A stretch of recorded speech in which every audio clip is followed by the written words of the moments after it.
સુરતથી મહત્વપૂર્ણ સમાચાર સામે આવી રહ્યા છે, જ્યાં સુરતમાં ભારતીય મજદૂર સંઘ દ્વારા આવેદનપત્ર આપવામાં આવ્યું કે જ્યાં સુરતમાં ભારતીય મજદૂર સંઘ દ્વારા આવેદનપત્ર આપવામાં આવ્યું ત્યારે આરોગ્ય મંત્રીને પાઠવ્યું આવેદનપત્ર,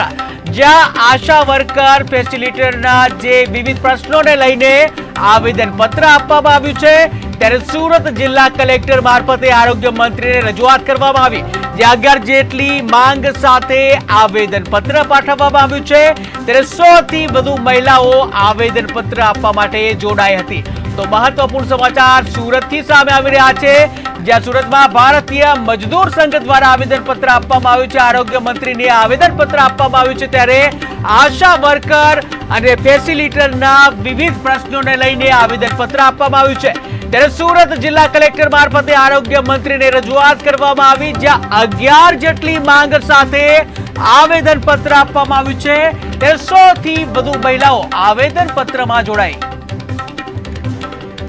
ભારતીય મજદૂર સંઘની જે છેલ્લી બેઠક થઈ હતી એમાં નક્કી કરવામાં આવ્યું હતું કે ભારતીય મજદૂર સંઘને 70 વર્ષ પૂરા થવા જઈ રહ્યા છે, તો જેના ભાગરૂપે તબક્કાવાર કાર્યક્રમો કરવામાં આવે અને આંદોલનો કાર્યક્રમ કરવામાં આવે। એમાં એક કાર્યક્રમ હતો તારીખ 23 જુલાઈથી 31 જુલાઈ સુધી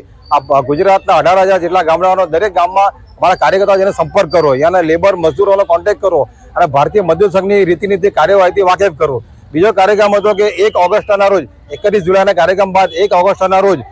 ગુજરાતની આશા વર્કર બહેનો અને આશા ફેસિલિટેટર બહેનો નો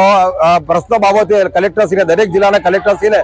કચેરી જઈને એમના પ્રશ્નોની માંગ આપવી। આશા બહેનોને સાથે ખૂબ અન્યાય થઈ રહ્યો છે। આટલી કારની મોંઘવારીમાં એમનો પગાર ફક્ત 2,000 રૂપિયા જેટલો છે। અમારા યુનિયન ભારતીય મજદૂર સંઘની માગણી છે કે આશા બહેનોને 18,000 પગાર અને આશા ફેસિલિટેટર બહેનોને 24,000 પગાર આપવામાં આવે। આ આશા બહેનોને પીએફનો કે ઈપીએફનો પણ લાભ, ઈએસઆઈનો પણ લાભ આપવામાં આવતો નથી, તો આશા બહેનોને પીએફનો અને ઈએસઆઈનો લાભ આપવામાં આવે એવી અમારી માગણી છે। તથા આ આશા બહેનોને નિવૃત્તિ સમયે કશું આપવામાં આવતું નથી, આશા બહેનોને નિવૃત્તિ સમયે 10 લાખ રૂપિયા ગ્રેજ્યુટી આપવામાં આવે એવી અમારી ભારતીય મજદૂર સંઘની અમારી માગણી છે।